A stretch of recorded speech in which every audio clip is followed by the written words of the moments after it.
My name's Ed. I'm originally from Florida. Been up here in the mountains since '95. Moved to Asheville, fell in love with the place. I've been here ever since. Shortly after moving here, I got active with Earth First, and I've been active with Katuah Earth First to some degree ever since. So I guess, going on 15 years. And like any movement, it waxes and wanes. Groups come and go, people come and go, but it seems like there's always a string of interested, concerned people that keep showing up, that come to these trainings and actions and whatnot. And one of my satisfactions, even though I don't put myself on the line and go to jail or in civil disobedience stuff anymore, I like to come and facilitate the experience for other people coming here, which, the logistical support, whether it's digging latrines or helping with the food kitchens, stuff like that. And I meet people of like mind, of all generations, and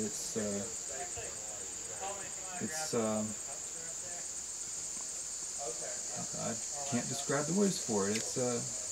Makes things worthwhile. Get to be outside, get to be around people that are just discovering this bioregion. Maybe they come from other parts of the country, or maybe they've never had outdoor experiences.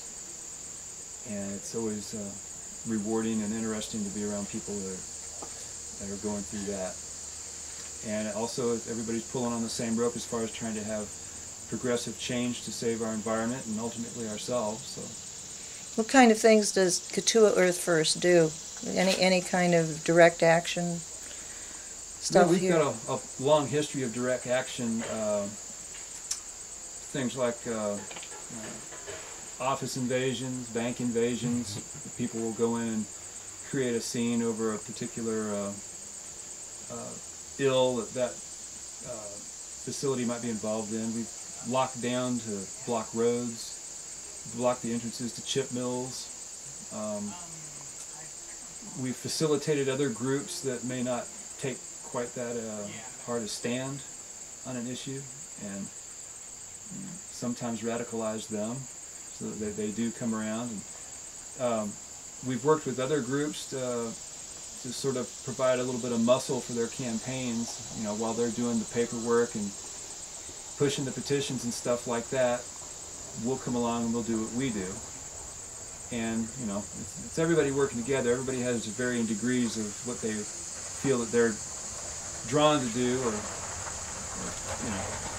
So, and we do what we do, and that's always been direct action and no compromise. Do people get arrested? Oh yeah. Yeah, and how are they treated by the authorities?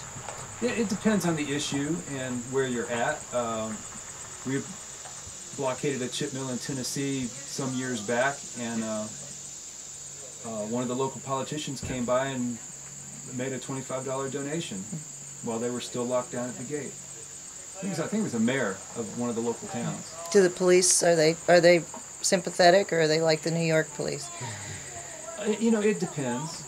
Usually, metropolitan police are, the larger the city, the less they care about what your thing is. They just want you out of their hair. They want things going smooth. Local law enforcement oftentimes has a better grasp of what the issue might be, especially if it's concerning something like a chip mill or a road that is going to be damaging to the local environment.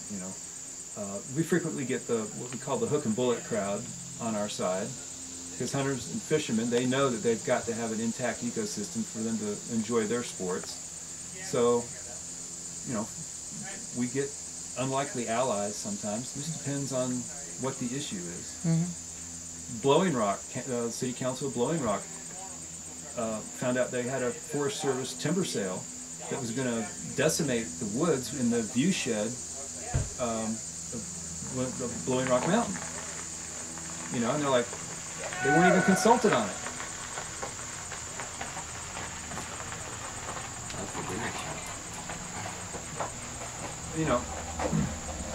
The Forest Service just said, hey, we're going to do this. And promptly offended everybody that lived there. And so the city council made a proclamation that they were against this timber sale and encouraged the Forest Service to, revision it. So was it Earth Firsters that made them aware of what was going on? No, I believe it was, at that time, it was the Southern Appalachian Biodiversity Project, which is now Wild Law, or rather Wild South. Wild Law is a different entity.